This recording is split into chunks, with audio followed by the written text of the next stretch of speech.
राबड़ी जी का हुकूमत नहीं देखा है, शासन नहीं देखा है। वो शासन जनसंहारों का शासन था, अपहरण का शासन था, लूटपाट की शासन थी। 4 जगह जो उपचुनाव होना है, चारों सीट एनडीए गठबंधन के जीतना तय है। बिहार किस रूप में बदनाम था, बिहार की क्या पहचान थी, ये भी काम हम लोग साथे साथे कर रहे हैं। 2005 के पहले रोड नहीं था, बन गया। इशू है विपक्ष के पास, कोई मुद्दा है। बिहार के 4 सीटों पर उपचुनाव होना है। ऐसे हमारे साथ बात करने के लिए जदयू एमएलसी भगवान सिंह कुशवाहा है, जुड़ेंगे, बात करेंगे। भगवान जी, किस तरीके से तैयारी चल रही है? 4 सीटों पर उपचुनाव होना है। दरअसल चुनाव की तैयारी पार्टी की तरफ से हो रहा है और पार्टी के राष्ट्रीय महासचिव होने के नाते हम लोग लगे हैं। और अब सिर्फ उपे चुनाव के लिए नहीं लगा आदमी, 2025 में भी नीतीश कुमार के नेतृत्व में पुनः सरकार बनाना है, तो उस काम में भी हम लोग लगे हुए हैं। जितने साथी इधर उधर हो गए थे, सब लोग को एकजुट किया जा रहा है और लोगों को बताया जा रहा है, युवा पीढ़ी को, जिन लोगों ने लालू जी का, राबड़ी जी का हुकूमत नहीं देखा है, शासन नहीं देखा है। वो शासन जनसंहारों का शासन था, अपहरण का शासन था, लूटपाट की शासन थी और आम गरीबों को तंग तबाह किया जाता था, झोपड़ी उजाड़ दिया जाता था, काम करा करके मजदूरी नहीं दिया जाता था। एक काम में भी हम लोग लगे हैं कि युवा पीढ़ी जिस उस वक्त जो 2 साल के था, 10 साल के था, 5 साल के था, आज उसियान हो गए हैं। तो नीतीश कुमार का हुकूमत देखा है कि सबके घर में बिजली, सबके यहाँ रोड, हर जल नल, विधि व्यवस्था ठीक। तो इस सबको अवगत कराया जा रहा है कि आरजेडी और इंडिया गठबंधन के लोग लगा है कि 2005 के पहले जो हुकूमत थी लालू जी का, बिहार किस रूप में बदनाम था, बिहार की क्या पहचान थी, ये भी काम हम लोग साथे साथे कर रहे हैं। और युवा पीढ़ी को आगे आने के लिए आह्वान किया जा रहा है कि फिर 2005 वाली स्थिति बिहार में न आवे।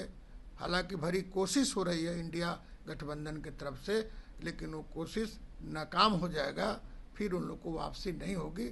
इस काम में हम लोग लगे हैं। उपचुनाव है, आपको रामगढ़ में है, तरारी में है और गया जिला में 2 जगह है। तो हम तो सब इलाका से एक दौरा करके चले आए हैं और फिर जो है जब वही घोषणा होगी, उसमें हम लोग फिर दल बल के साथ, साथियों के साथ हम लोग चुनावी समर में कूद जाएंगे। और 4 जगह जो उपचुनाव होना है, चारों सीट एनडीए गठबंधन के जीतना तय है। किन किन सीटों पर जदयू चुनाव लड़ रही है? अब तो तय नहीं हुआ है, लेकिन हमारा तो सीट बनता है ना। मांग तो हो रही है। अरे मांग तो हम लोग करिए रहे हैं। हालांकि तरारी भी हम लोग चाहते हैं। एक सीट की मांग लगातार पशुपति कुमार पारस भी कर रहे हैं। वो कर रहे हैं, वो न करे जी। राजनीति में जो गठबंधन में है, वो तो हिस्सा मांगने के लिए कोई रोक नहीं सकता है, लेकिन पार्टी मूल्यांकन करेगी कि कौन दल का कैंडिडेट बेहतर होगा।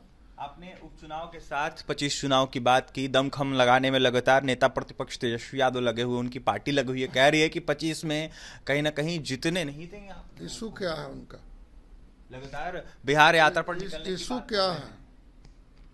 किसका रोड पर जा रहे हैं? नीतीश कुमार के रोड पर जा रहे हैं, नीतीश कुमार के बिजली पर जा रहे हैं, नीतीश कुमार के विकास पर जा रहे हैं। वो कहाँ जाके बोलेंगे कि 2005 के पहले रोड नहीं था, बन गया। इशू है विपक्ष के पास, कोई मुद्दा है? घिसी पीटी खाली भाषण देने से हो जाएगा? तो कहते हैं शिक्षक बहाली हम ही ने किया। अरे भाई, तो कहने के लिए तो कुछ कर सकते हैं। वो तो बोलेंगे कि सोना का रोड हम ही बनवा देंगे। तो उनके बाबूजी के हुकूमत में कितना बढ़िया रोड था। आप भी पत्रकार है, उस समय आप भी नौजवान नहीं हुए होंगे, अभी आपका उम्र भी उस समय 5 साल 10 साल का होगा।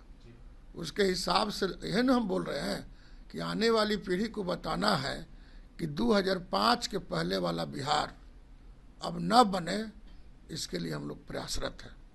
आने वाले पीढ़ी को बताना है 2005 के पहले वाला बिहार न बने, इसके लिए हम प्रयासरत हैं। यह बातें भगवान सिंह कुशवाहा कर रहे थे। ऐसे में जिस तरीके से उपचुनाव और साथ ही 25 चुनाव होना है, इसको लेकर जदयू पार्टी तैयारी कर रही है और जदयू मिलती भगवान सिंह कुशवाहा ने साफ कहा है कि नीतीश कुमार का विकास बोलता है। ऐसे में नीतीश कुमार ने ही 2005 के बाद जो भी परिवर्तन किया है उन्होंने ही किया है और काफी ज्यादा बिहार में विकास हुआ है। सड़क से लेकर तमाम अनेक जगहों पर नीतीश कुमार का विकास दिखता है। और तमाम खबरों के लिए बने रहे हमारे साथ। बहुत बहुत धन्यवाद।